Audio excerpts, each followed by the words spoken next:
जुलै व ऑगस्ट महिन्यातील अतिवृष्टी व पुरामुळे नुकसान झालेल्या पिकांची भरपाई आली। कोणत्या विभागाला किती मिळणार पैसे हे संपूर्ण माहिती आपण समजून घेऊयात।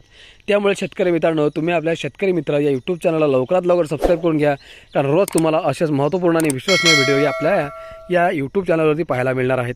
तर चला आता हे पैसे कोणकोणत्या शेतकऱ्यांना मिळणार आहेत संपूर्ण माहिती आपण समजून घेऊयात।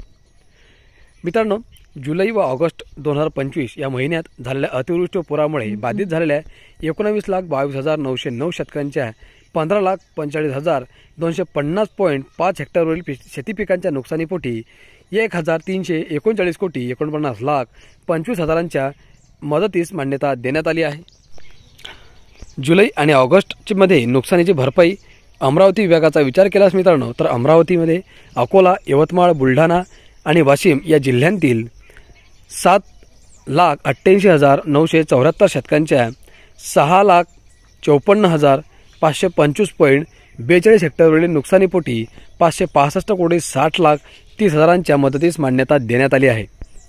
नागपूर विभागाचा विचार केल्यास मित्रांनो, नागपूर विभागामध्ये गोंदिया, भंडारा, वर्धा, गडचिरोली आणि नागपूर जिल्ह्यांतील 37,631 शेतकऱ्यांच्या 21,224.64 हेक्टरवरील नुकसानीपोटी 23,85,26,000च्या मदतीस मान्यता देण्यात आलेली आहे।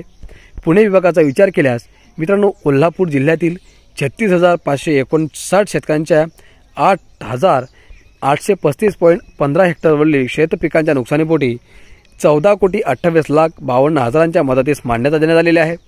छत्रपती संभाजीनगर जिल्ह्याचा विचार केल्यास हिंगोली, बीड, लातूर आणि धाराशिव या जिल्ह्यांतील 10,35,068 शेतकऱ्यांच्या 8,48,445.37 हेक्टरवरील नुकसानीपोटी 721,97,86,000च्या मदतीस मान्यता देण्यात आली आहे। नाशिक विभागाचा विचार केल्यास शेतकरी मित्रांनो, नाशिक, धुळे, नंदुरबार, जळगाव व अहिल्यानगर जिल्ह्यांतील 24,677 शेतकऱ्यांच्या 12,149.46 हेक्टरवरील शेतपिकाच्या नुकसानीपोटी 13,77,31,000च्या मदतीस मान्यता देण्यात आली आहे।